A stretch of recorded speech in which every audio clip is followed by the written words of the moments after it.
Welcome and thank you for joining us for this Explora Overview for the Idaho Commission for Libraries. My name is Shayna and I'm a Senior Customer Training Specialist with EBSCO. I'm really happy to be presenting this overview today. We do have an agenda. I'll be navigating the relatively new Explora interface, conducting a few searches to demonstrate basic and advanced search, browsing options, filtering results, and some special tools like the Lexile limiters, your citation tools, and your full text viewing options. I'll also show you where you can access administrative tools and get best practices advice for setting up your Explora interfaces. I'll also show you where you can get additional help, training, and supportive resources at our support site, which is called Connect. By the end of the session, hopefully you will know how to navigate Explora and utilize all of the key features and benefits. You'll be able to curate the databases for your Explora profiles for your individual libraries. You'll know where to access all that additional training and supportive resources at our support site, EBSCO Connect.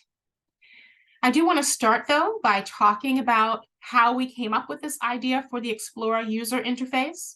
We conducted research many years ago, and we found that our users, our researchers, especially our novice researchers in schools and public libraries, had some feelings about research.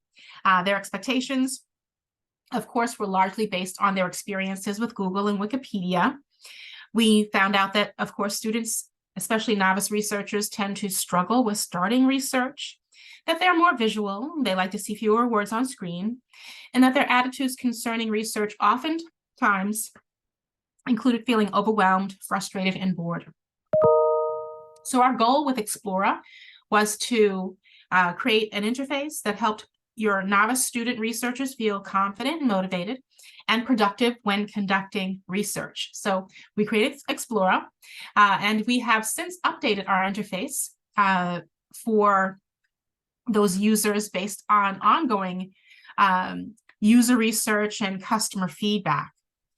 So we are delighted with this redesign. It is in line with all of our other UI updates that are currently ongoing with the EBSCO host interface, the discovery interface. So this was one of the first to launch. And of course, as you can see, it is a more modern, intuitive experience, which I will demonstrate. It makes it easier for students to embrace the concept of research. It's not intimidating like maybe our EBSCO host interface might have been for younger researchers. And it gets those users quickly to the quality, authoritative research that they need to support their learning. Okay. So there goes the landing page, which we'll demonstrate. It's user-friendly, a lot of imagery, makes it approachable for students. The simple search box at the top will deliver your search results in the way that you're accustomed to, but there are other ways of searching.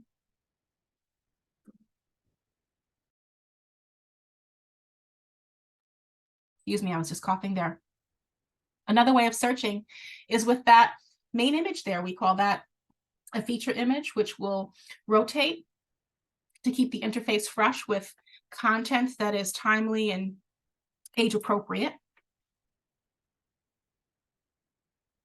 You'll also find content buttons right below that featured image that will rotate.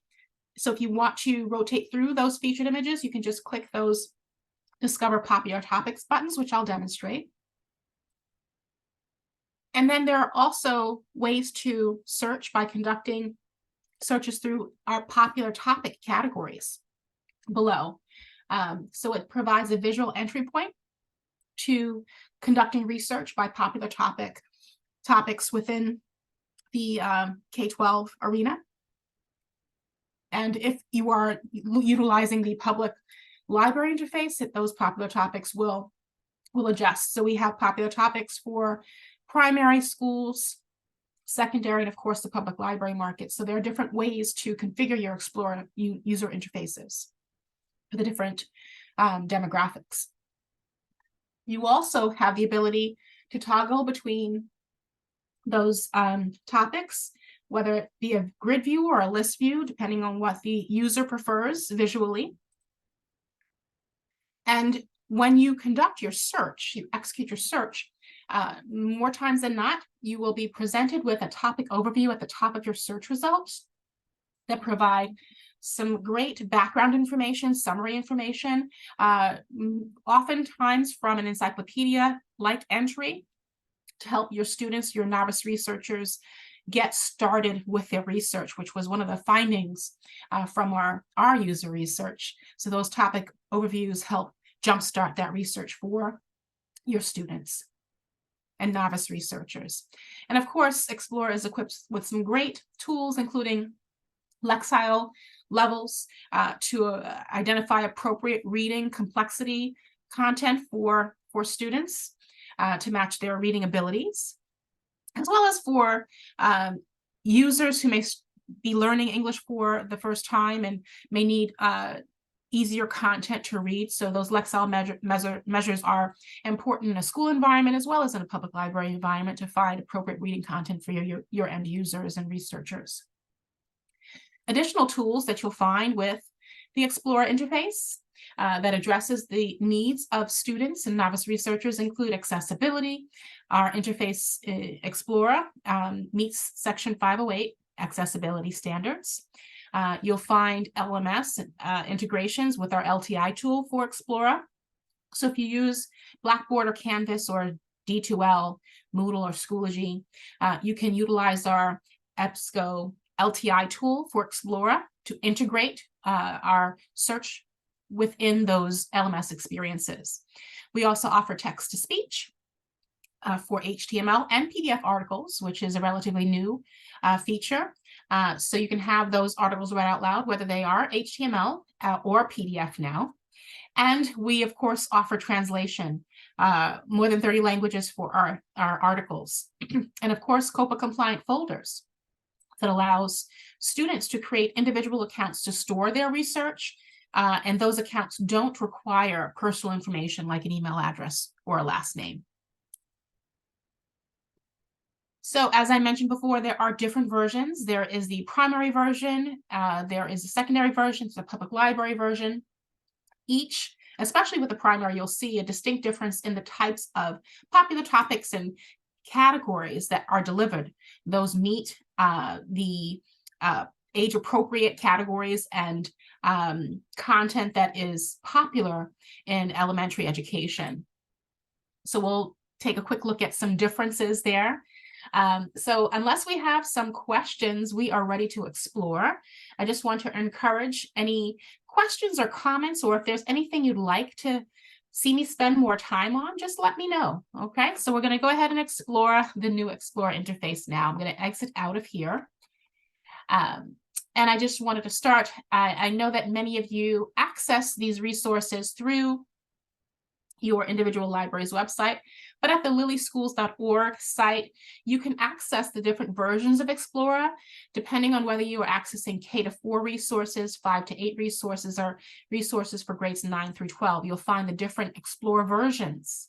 And when I mean versions, I mean the interface itself will feature different featured images on the landing page, but the content, the databases behind that interface are different depending on your groups. So you'll have different databases for K-4 versus 9 through 12. And I'll show you how you can control that in the back end in EBSCO admin. All right. So you can see here, if I were to click K-12, I'm sorry, 9 through 12, you'll see Explora for secondary available on lily.org. If we were to click K-4, you'll see the Explora primary version available. All Exploras, just different content to meet the needs of the particular demographics that we're talking about. Okay. All right, so just to show you, I'm actually going to be demonstrating the public library version. I'm accessing your particular version for lily.org, and in the back end, the public library version is loaded. So I'm going to use that as my demonstration account, but I've also pulled in a primary version as well. So we can quickly take a look at the primary version. Let me go ahead and just increase this a little bit. This is from my demonstration account, but I just wanted to show you how the hero image here as well as the popular topics that I'm placing my cursor over tend to be topics that are grade appropriate, current events that are consistent with content that is taught at the elementary level, as well as the Explore Topics sections below. So you can see a selection of topics like animals, science, social studies, health. All right. And if I were to, let me just go ahead and reduce this, take a look at the public library version, the topics are different. So you'll see Hawaii is featured here, as is September 11th, the Manhattan Project. And the Explore Popular Topics vary a little bit. You'll see arts and music, life skills, social studies. Some are common. Okay.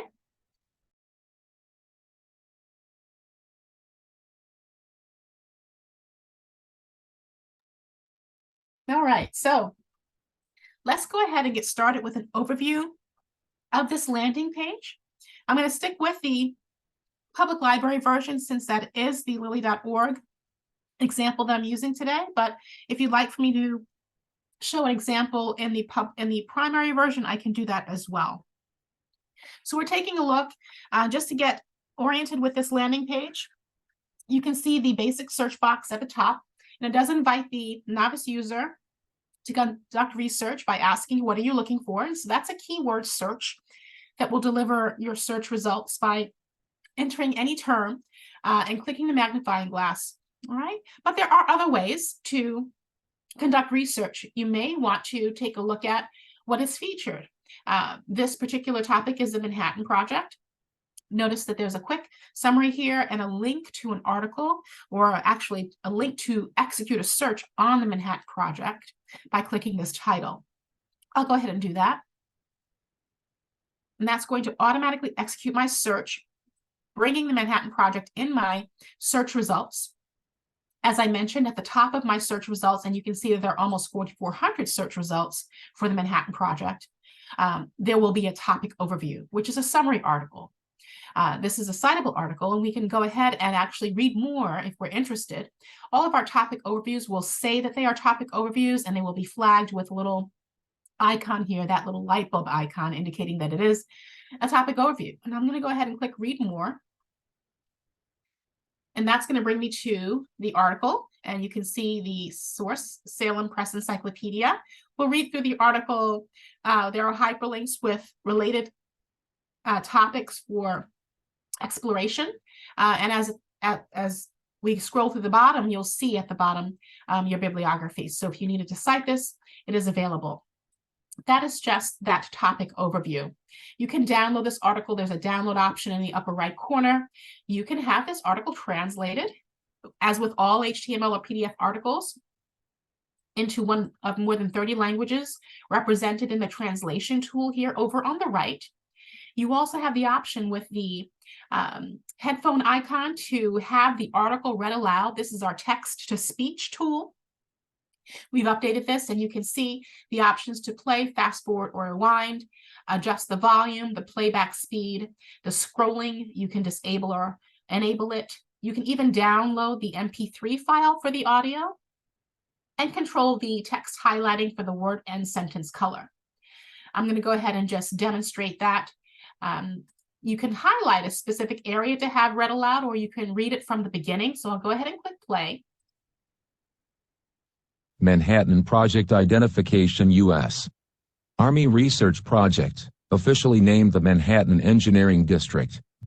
Okay, so that's simply how text-to-speech works. A great tool for novice researchers, also a great tool for users who are learning English for the first time.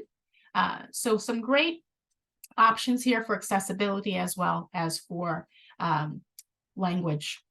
All right, so I'm going to exit out of that. There's also a little flag icon that allows me to save this article temporarily for my session. So as long as I don't close my browser or log out, if I click this save icon, it will save it temporarily. And notice that as I click that, a little notification pops up letting me know if I want to save this long-term beyond today's session. I would need to create a personal account, a My EBSCO account, to store that work. When accessing it through Explora, that is a COPPA-compliant registration process. It is totally optional, though. There's also the cite option. So clicking that quote icon brings me to the citation tool, where I can select from 9 different citation formats. So if your instructor is requiring that you cite using APA or MLA, you have the option, 9 different options. The citation will be listed here, and at the bottom in the lower left corner, you have the ability to copy that citation to your clipboard and paste it into your research. You can also export the citation to bibliographic management software like EasyBib or Noodle Tools or EndNote. You also have an additional tool here in the upper right, the ability to create a project folder, which is a subfolder to organize your research. So imagine students who are conducting research maybe for their science class and then another set of research for history. They can create project folders by subject or however they want to organize their research findings. There's also the share tool with a little swishy arrow that gives you access to our integrations with Google Drive and Classroom and OneDrive. So you can share utilizing those resources on the share tool. You also have the ability to access the persistent link or the permalink to this article. By clicking that paperclip icon, it will provide you with the permanent link or persistent link or permalink. One major improvement with our new UIs is that you don't have to access the permanent link or the persistent link from the share tool. The URL in your browser is now a persistent link. So you can just copy and paste or copy that URL to the persistent link or to the link here and share that with your colleagues or your students. So a great improvement there within our new Explora interface. And of course, the last tool in the upper right corner is your print tool if you want to have this article printed. Once again, we were only looking at that topic overview for our results, search results. So I'm going to go back to our search results page. By default, as with our other interfaces, our search results are sorted by relevance, but you do have the ability as a user to sort by date newest or date oldest if you want to see the most recent articles published for your topic. All right, so let me go back to the landing page. I'm going to click the Explora logo in the upper left corner. That's going to bring me back to my landing page for Explora. And notice how the featured image has rotated from Hawaii to another topic, Robert Oppenheimer. And you can see that these are the pills, the popular topics that are being served up in this featured image upon page refresh. Okay, so you can discover additional popular topics by selecting one of these topics. I'll click green gentrification, and that will appear in the featured image, and I can go ahead and execute a search for that by clicking the title. Another way to conduct research is by exploring popular topics. These topics are consistent for public libraries. And then if you access the primary version, let me go ahead and pull that up. You'll see that there are slightly different topics here. More simple topics, if you will, for the Explora primary version. But let me go ahead back to our public library version. And I'll go ahead and select maybe arts and music, the first one. And that's going to bring us to a landing page for all things arts and music. So we can see visually, this is the arts and music page. I can navigate through different topics using my A to Z listing for all things arts and music. So we can also see that those are listed here alphabetically, starting with actors, architecture. I can view this in this format, whether it be the tile format or the list format. So I'm just going to toggle to the list. And so now we're taking a look at the list format. So depending on what the user prefers, you can toggle back and forth with the 2 icons right above your topics. You can also sort by relevance, A to Z, Z to A. Selecting one of the topics, I'll go ahead and select actors, and then a subcategory of actors Once again, A to Z listing. So we can see Adam Sandler listed here. All right, so this is a way to navigate through search without necessarily entering a keyword. So I just wanted to demonstrate that. I'm going to go back to the landing page, and we're going to get to conducting research. So we also have this featured content here based on our ebooks. You can browse through the catalog or the scroll here, the carousel, I should say, for ebooks. And this is a function of your subscription. So you won't see ebooks that are not part of your subscription. And if you have not loaded ebooks, then the featured content wouldn't be visible here. All right, so let's go ahead and conduct a search. Before I do that, I'm going to go ahead and pause and check to see if we have any questions or comments, or I'll give you an opportunity to unmute yourselves to ask a question live.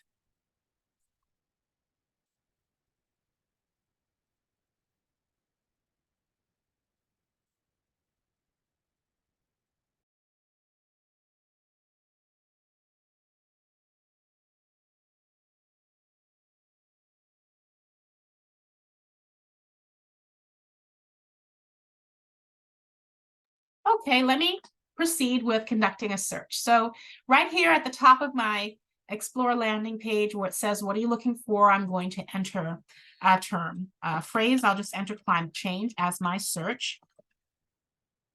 Some suggestions are presented here, but I'll go ahead and execute my search by just clicking the magnifying glass. The suggestions are helpful, especially for students or users who may struggle with the spelling of a term, or it may get them to a more refined topic. Maybe it's not just climate change that I'm looking or interested in. Maybe it's climate change's effects on the environment or effects on human health. Okay, so those suggestions are very helpful, especially for novice researchers and those maybe learning English as a new language. But I've gone ahead and executed my search for climate change. It brings me to my search results, over 400,000 search results sorted by relevance. Once again, there goes that topic overview. And below that are my search results. Notice that at the top, there's a title for the article or the search result, and it will indicate the type, the source type. This is from a periodical. As we scroll down, we may see an ebook here. So it does provide a lot of information up front before actually clicking through the link. You can get a quick summary of the abstract for this article. The subject headings covered are also hyperlinked. So if you want to execute a search on any of these subject headings, you can. As well, you can do the same for the authors. Below that, you'll see the access options for this particular article. I have access to the online full text and the PDF. If I want to review the details for the article, the detailed record, I can click View Details, and it will provide additional information regarding this article. Okay. As we scroll down, we see once again those subject terms, the abstract, and the unique identifiers like the ISSN number. I'll go back to my results list by clicking Results. Now notice you can also select the permanent link from my browser URL here to get to the search results itself. So if I were to conduct a sophisticated search, maybe an advanced search, notice there's an advanced search link here, and I wanted to share my search results with students or library patrons, I can just pull that URL from my browser and share that to the search results page. Before I dive into any of the search results here, I want to refine my search. There are way too many options here. So I'm going to employ some of those search filters to refine my search. Now, if you recall, you may be accustomed to seeing options for refinement over on the left with Explore and the new user interfaces. Our refining options are below that search box. Notice that there are a few quick filters. Online full text, as you can see here, is highlighted. That means that it is a default filter that has been employed. We also have options to filter by peer reviewed, by time. There's a quick time filter for the past 12 months, 5 years, or 10 years, as well as our source type. So if I want to isolate my search results by just magazines alone, notice the hit count. There are 72,000 magazine articles for my keyword or phrase climate change. I can select one or many and then apply to update the source types within my search results set.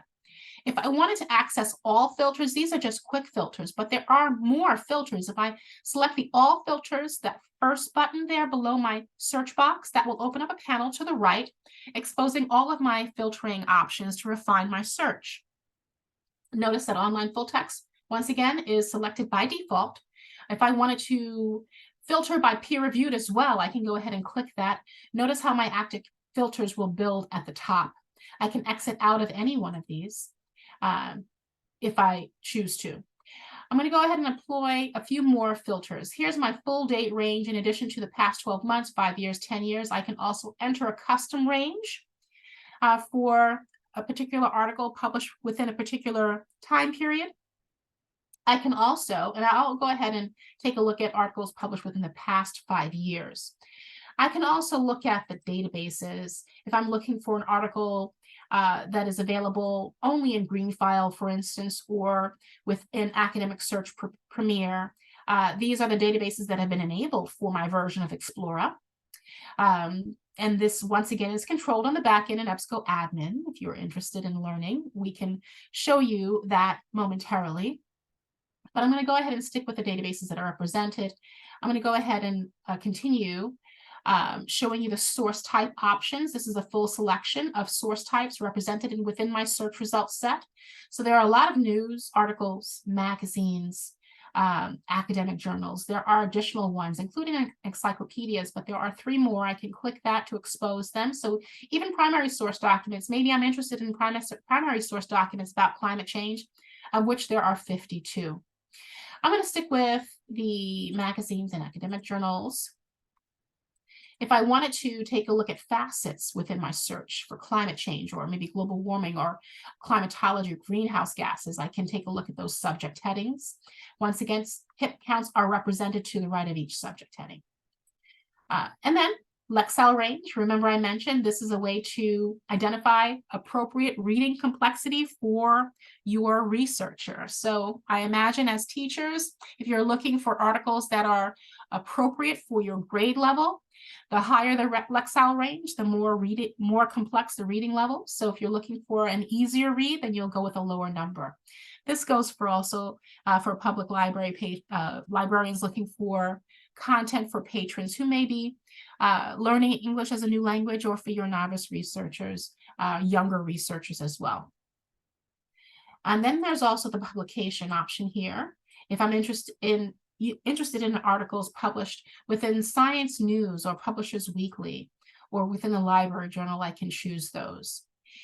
Once I've selected my filters, I can click the apply link to apply all the filters that I've employed. And as we can see here, what I have built is at the top. So I'm limiting to online full text, academic journals, magazines published within the last 5 years. So I'll go ahead and apply those filters. And that brings me from 430,000 down to 44,000 search results, once again, sorted by relevance. So let's take a look at some of these articles. We'll take a look at the full text viewing options. Let's see. We've got this first article, Powerful Stories of Frontline Communities, Climate Solutions Can Change the World. We'll go ahead and take a look at these access options. We have online full text, also known as HTML, and we have PDF. I'll start with the HTML option, online full text. It's going to load the article stripped of any imagery and formatting and just deliver the text. An accessibility option delivered here for our HTML or our online full text. So we're looking at this article. We have all of our tools, as I'd mentioned, up in the top, the download option to download for offline use, the ability to translate the article in many different languages, more than 30, the ability to have the article read aloud, save the article to our temporary session folder, access citation tools, create a project folder to organize my research, my sharing tools with my integration with Google Drive, Classroom, OneDrive, and the ability to access the persistent link here, as well as to print. So this is the online full text version. I'm going to go back to show you the PDF version. So I'll go back to the access options and now access that same article, but in the PDF format, which will be complete with formatting and imagery. So you're looking at the article in the way it was published. So now we're taking a look at this article, scrolling through it as if we were scrolling through the publication itself. All right, and we also have the download option. Search within is actually a feature that's coming soon for PDFs. You'll be able to search within the article by keyword. You'll see that when you place your cursor over the magnifying glass within a PDF article, that the search coming soon is displayed. You still have your text-to-speech option for PDFs. So you've got your play option, controlling volume, playback speed, and you can download the MP3 here. We've already saved the article, so that's been highlighted. Your citation tools, your folder, your share icon, and your print icon are all the same for PDF. Okay, so that is the difference between your PDF options as well as your HTML options. Any questions here? All right, if not, we're going to move on to advanced search. So I have conducted a search for climate change. I could start over, but what I'm going to do is quickly show you how clicking advanced search, which is in the far right corner of that search box, brings you to the guided style search box with multiple search boxes allowed for additional keywords. So we have climate change, which has been carried over from my basic search, and I can include additional keywords. I can utilize our Boolean operators and or not. I can qualify my search by selecting a field code. So maybe I'm interested in climate change in the title of an article. Okay. Maybe I'm interested in global warming as well. I don't have to qualify that with a field code if I don't want to. I can go ahead and add additional fields if I need more than 3 search boxes. But I'll go ahead and execute this search.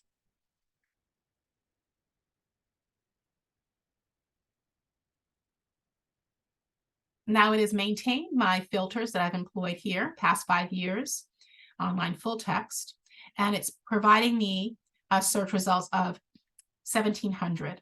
I click the All Filters option, it has maintained those, and then it brings me to my search results. Okay, now if I were to go back to the landing page, clear my search,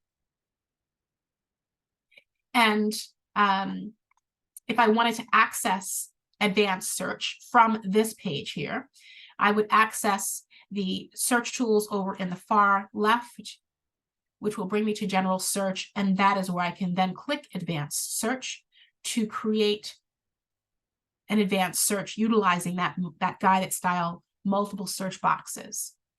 In addition to the field codes, the Boolean operators, the additional search boxes, we also have our search options on advanced search to limit by peer-reviewed, our date ranges as well.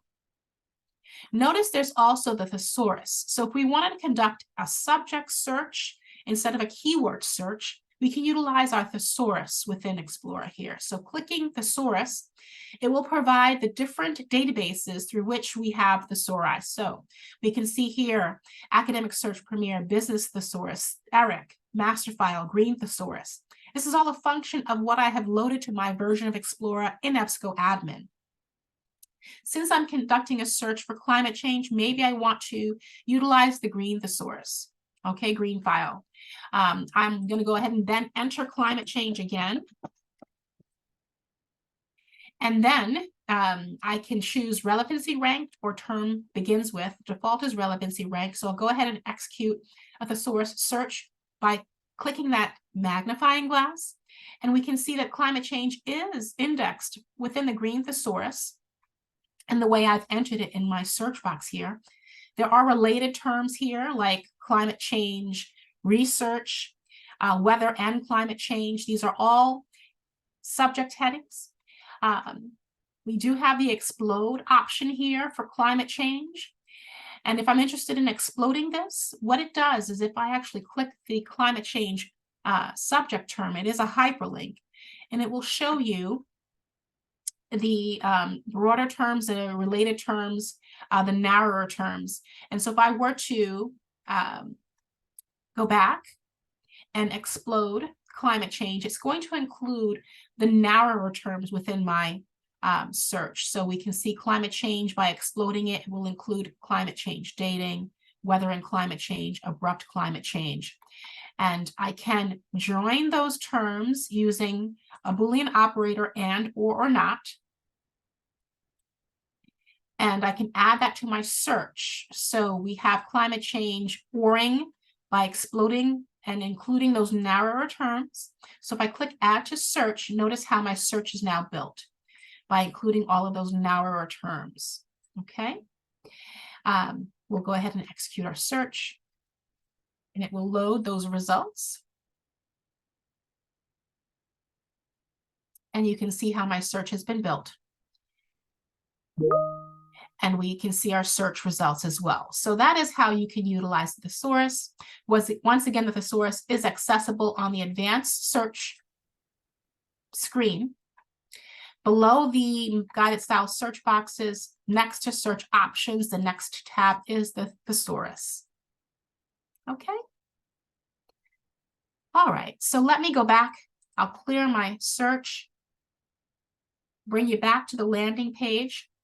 And as you can see, we've rotated through another topic, Fall Fashion Week. Now, let me go ahead and quickly conduct a search within primary schools, since we do have the ability to take a look at what's going on with the Explora version for primary schools. I'm going to conduct the same search.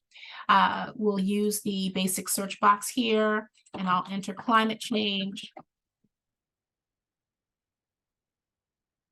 My apologies. Let me just type that correctly. We'll go ahead and execute our search.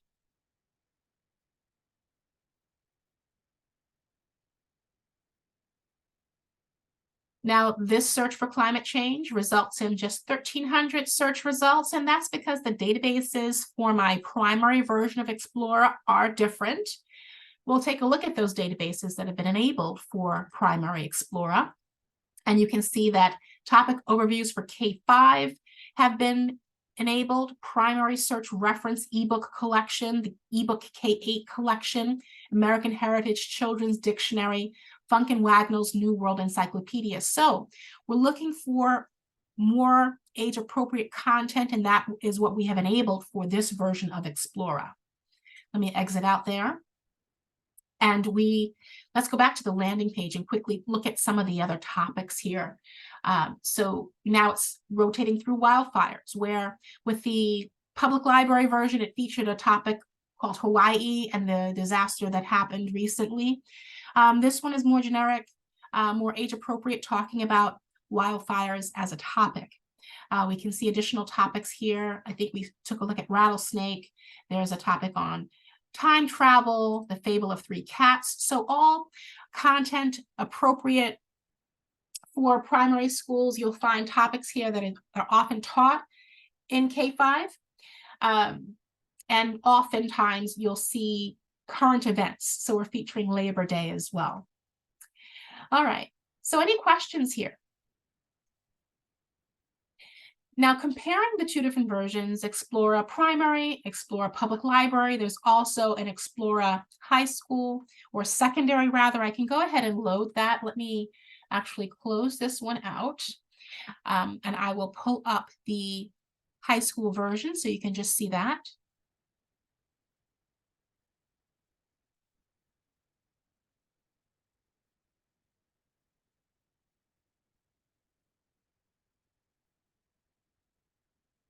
Let me just pull this in. And we'll see some additional changes here. The topics are slightly different. So now we're taking a look at the Explora version for secondary schools. We see some similar topics: Hawaii, green gentrification, Brexit. And if we were to conduct research, we'll do the same search again, execute our search. and you'll see different databases enabled for the primary version. So you don't see topic overviews for K-5, you now see topic overviews for grades 6 through 12. You see that Consumer Health Complete has been enabled. ERIC, Newspaper Source Plus, MOS Complete, which is a database specific for your high school libraries. So just some interesting things to consider as you provide the different versions of Explora. Now what I'd like to do is talk about the back end where you can make changes, but I'm going to go back to my presentation here. Let me see if I can pull up the right one.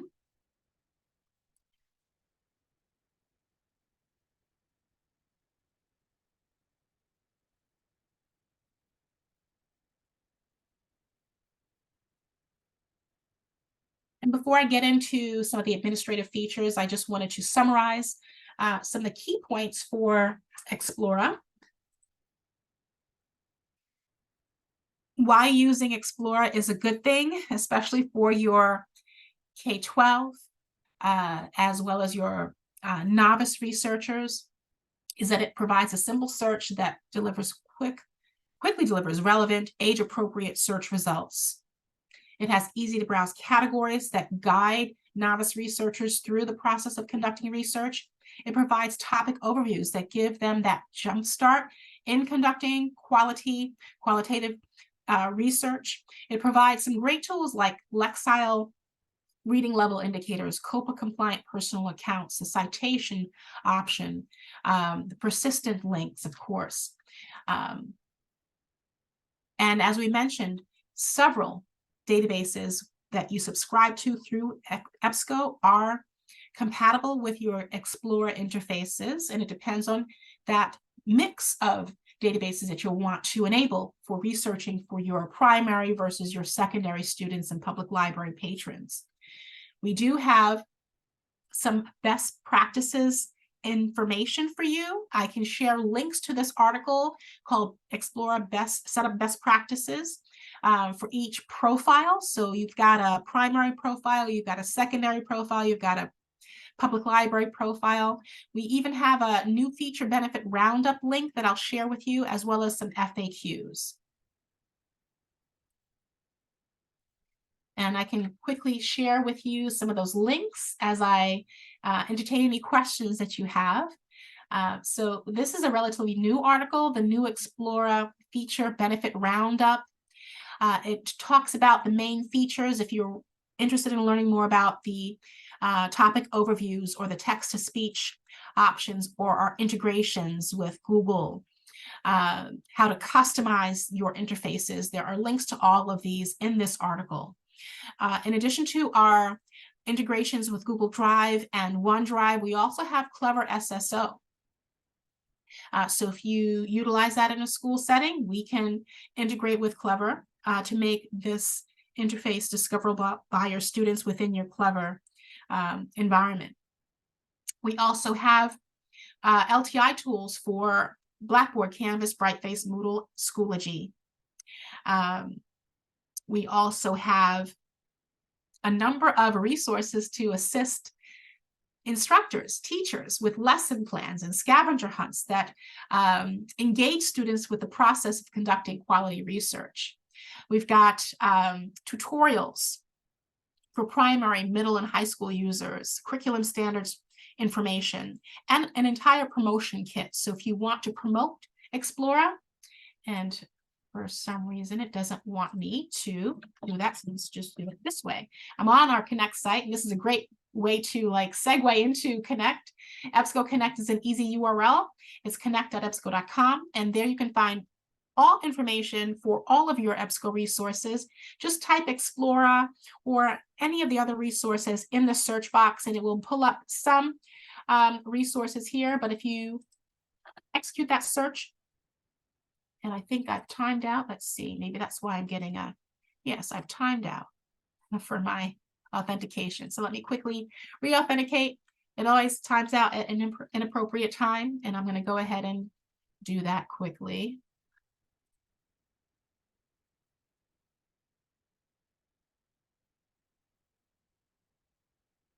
Just ignore this part.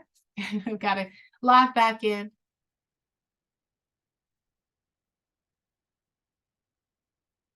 And let's see if it's authenticating. Hold on 1 second. I'll just go back here while we wait for this to authenticate.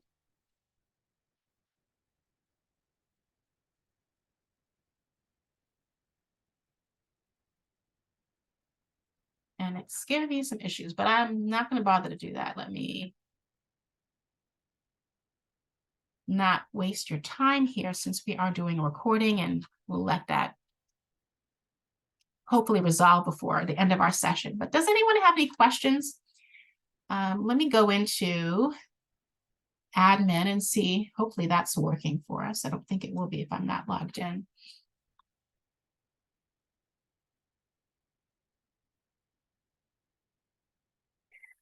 So hopefully you're still seeing my screen. I am an EBSCO admin. So if you are an EBSCO administrator, you have the ability to customize your Explora profile. So I'm currently looking at the eAdmin for Idaho Commission for Libraries.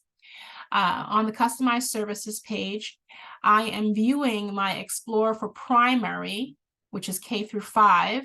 If I click this drop down, notice that I have other versions of Explora. So I can set this up as an individual library.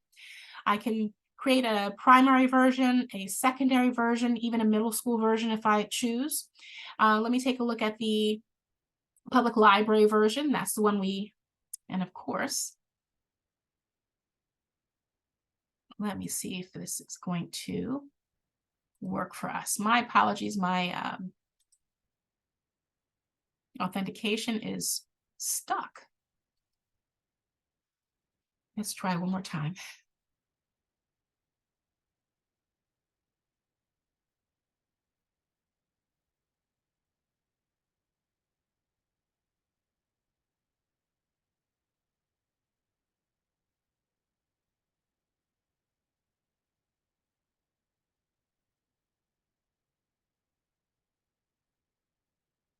Okay, so maybe it's working now. Okay, so there we go. I think I am logged in now. All right, so as we select the public library version, so now we're looking at your public library version. If you click the databases tab, this shows you the databases that have been enabled for the public library version of Explora. So the administrator at Idaho Commission for Libraries has enabled Academic Search Premier, for instance, ERIC, Greenfile, Masterfile Premier. Let's toggle over to the primary version. Those databases have changed. So here you see primary search, you see topic overviews for K5, you see Funkin' Wagnalls. All right, so that's basically the way in which you can modify or customize your version of Explora in EBSCO admin. Back on my PowerPoint, I will share after today's session on the best practices setup page. You can see what we recommend. Now, this is just a recommendation, so you'll want to modify this based on the needs of your individual institution. So you can see here for the elementary version of Explora, we recommend enabling primary search, the K8 collection, newspaper source, topic overviews for K5, and that's our recommendation. You can enable more or less, depending on your needs and depending on your subscription. So I'll share that with you as well. And then, of course, last but not least, we have frequently asked questions for the new Explora interface. So some great questions are answered here, and I can send you links to this as well. And I think that does it. So I'm going to pause here, open up our chat box. I'm going to give you a moment if you'd like to unmute yourselves to ask a question live. And if not, I can go ahead and stop the recording to give you the opportunity to speak outside of that. So let me go ahead and do that now as well. You can also leave now if you don't have any questions, but thank you for your time and attention. I'm going to stop the recording now.